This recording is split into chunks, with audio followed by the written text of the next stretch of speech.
Olá!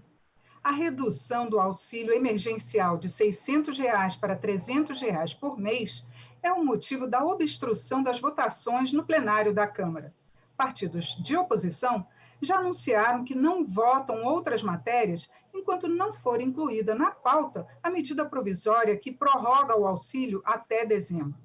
E só para lembrar, o IPEA, o Instituto de Pesquisa Econômica Aplicada, tem um estudo que mostra que o auxílio emergencial foi a única renda para mais de 4 milhões de famílias.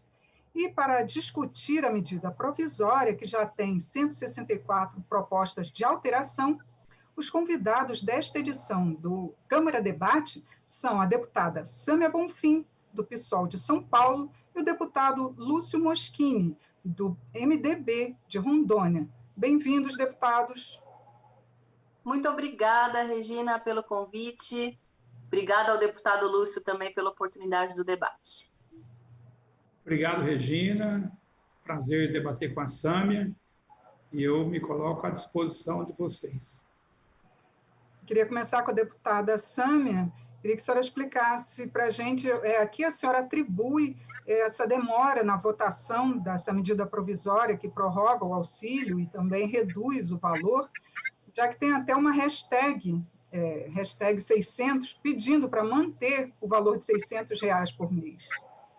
Pois é, Regina, o Congresso Nacional votou o auxílio emergencial de R$ 600 para as famílias mais vulnerabilizadas no contexto da crise da pandemia da Covid-19 e R$ 1.200 para mulheres, mães, chefes de família. Através da medida provisória 1000, o governo Bolsonaro reduziu o valor desse auxílio para metade, ou seja, R$ 300 e R$ 600. O que nós esperamos é que o conjunto dos congressistas que aprovaram justamente o auxílio agora não aceitem que tenha uma redução tão drástica sem que o Congresso dê uma resposta. E isso não se trata somente de uma disputa política com o governo Bolsonaro, ou seja, nós queremos a manutenção de um auxílio robusto enquanto o governo quis reduzi-lo, mas se trata de uma necessidade da população brasileira. Ontem eu pude ter acesso a uma pesquisa publicada pela Fundação Getúlio Vargas, e eles mostram que com o fim do auxílio emergencial, previsto para dezembro, 1/3 da população brasileira pode entrar na linha de pobreza, ou seja, é uma situação muito dramática, significa que num contexto de crise, de recessão e de desemprego generalizado, infelizmente, essa é a situação do país, o auxílio emergencial é uma política de renda fundamental para a sobrevivência.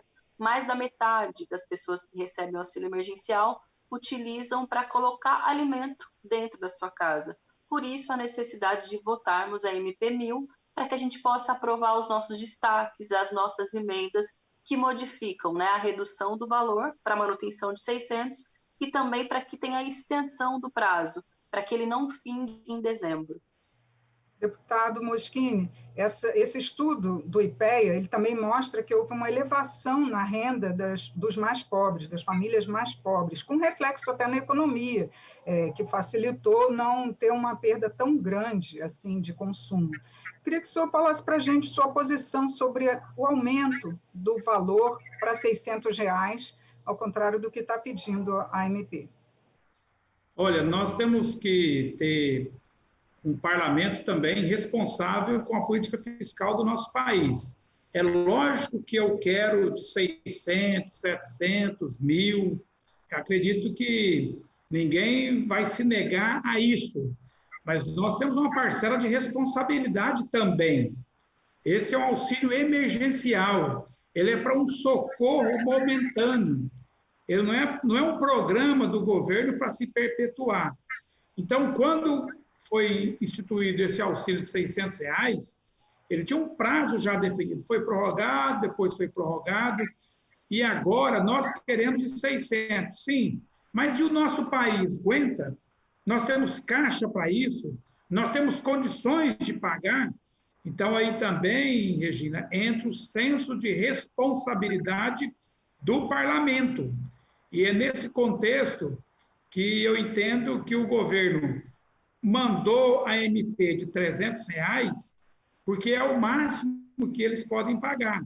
A política econômica do governo, com certeza, definiu isso de acordo com as nossas condições financeiras.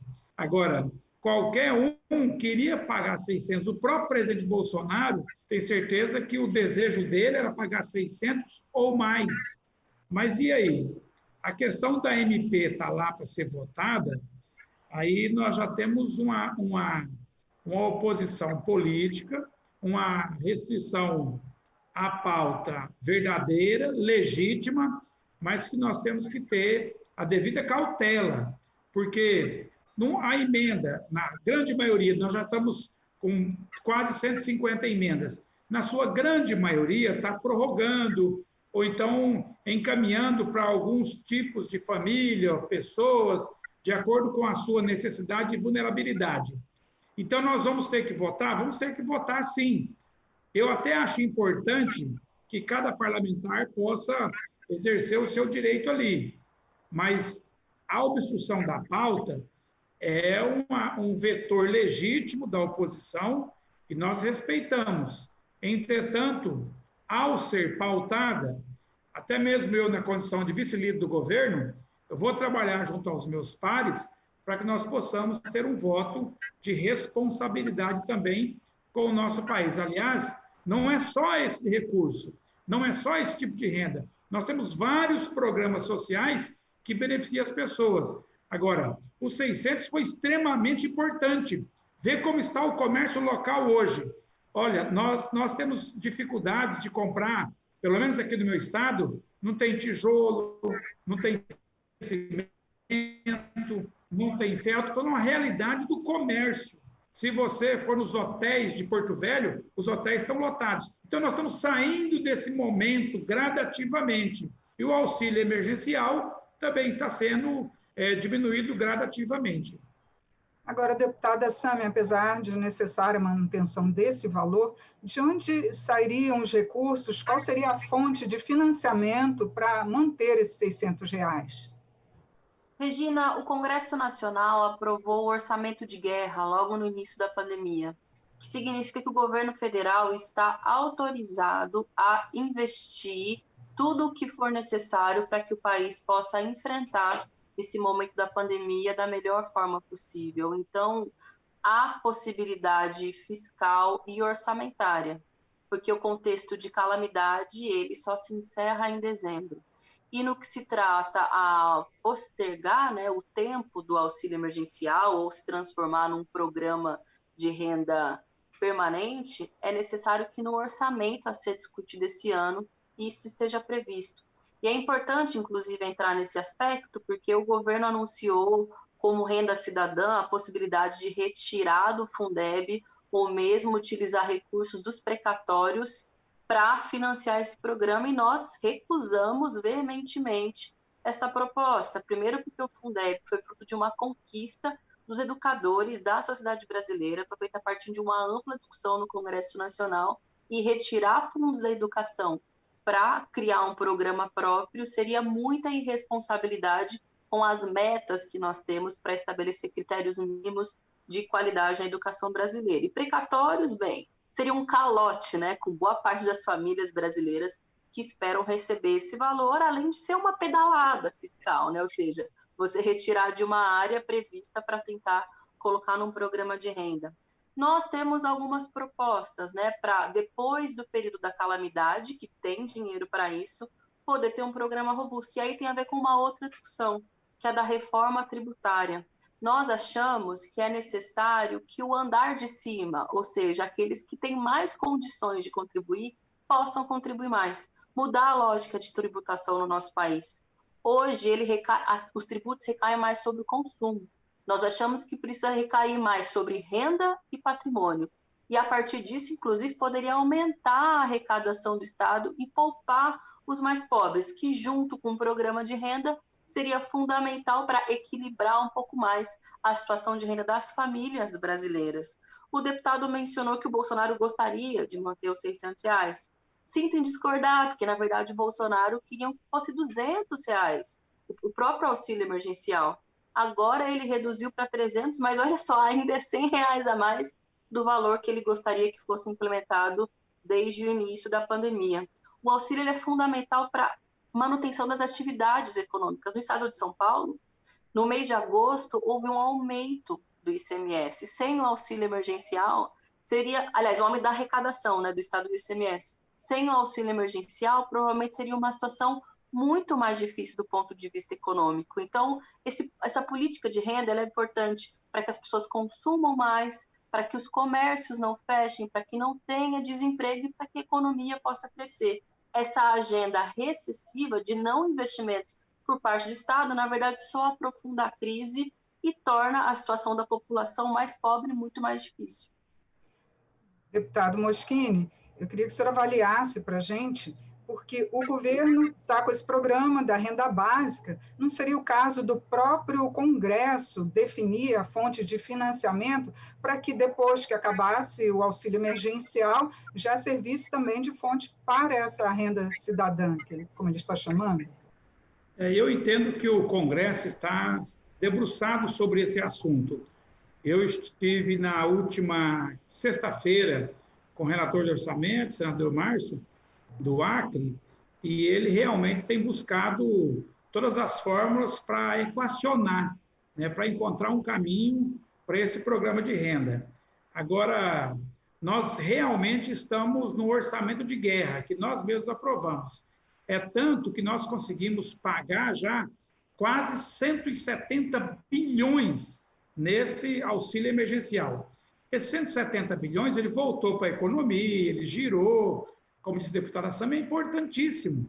Agora, nesse momento, será que nós temos condições de pegar o nosso orçamento, mesmo sendo de guerra, e fazer mais 170 bilhões de reais, mas sem cortar nenhum programa, porque esse auxílio emergencial foi instituído, está sendo pago, e nenhum tipo de programa social foi cortado para compensar esse recurso.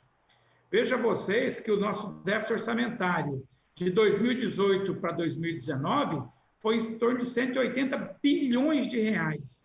Quer dizer, todo o déficit de 2018 nós pagamos aqui em 5 meses. Então, isso foi muito importante e muito oportuno. Agora, eu entendo que o orçamento é do Congresso e o bolo é um só. O orçamento, ele é público, ele é nosso, e cada um vai lá e come um pedaço desse bolo, cada um vai tirando uma fatia. Nós não podemos deixar uma pessoa ir lá e comer um pedação desse bolo e depois o outro não ter mais bolo para comer.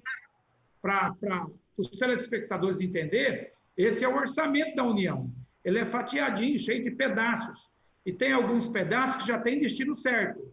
Já tem educação, já tem a saúde, já tem ali os poderes, e tudo está perfeitamente dividido. Agora, nós, como congressistas, temos que se debruçar sobre esse orçamento e encontrar o caminho. O que nós não podemos é ter, às vezes, um voto irresponsável com relação à política fiscal. Vamos continuar pagando 600? Vamos, parabéns, vamos pagar 600. Mas, para aí, vai sair da onde o dinheiro? Da onde que vai sair o dinheiro? Vamos buscar a solução? Se for uma solução plausível, eu topo. Mas eu imagino aqui que a equipe econômica do governo deve ter buscado todas as formas. E o caminho viável que encontrou é em cima desse valor. Agora, a gente tem poucos minutos, eu vou fazer uma pergunta para os dois. É que alguns parlamentares estão defendendo a venda de estatais para poder financiar tanto o auxílio emergencial quanto os programas assistenciais. Deputada Sâmia, qual a sua posição? Seria uma alternativa? Não, eu sou radicalmente contra a venda de estatais, até porque boa parte delas corresponde a setores estratégicos para a economia brasileira, para a soberania nacional. Enfraquece muito o nosso país do ponto de vista da relação com os demais, mas também gera uma onda de desempregos, de queda na arrecadação, no consumo e ainda mais crise. Eu acho que essa lógica fiscalista e da austeridade precisa ser revista no nosso país. A gente precisa compreender o papel do Estado como um investidor, um garantidor de direitos, de manutenção das suas empresas públicas, para que o país volte a crescer.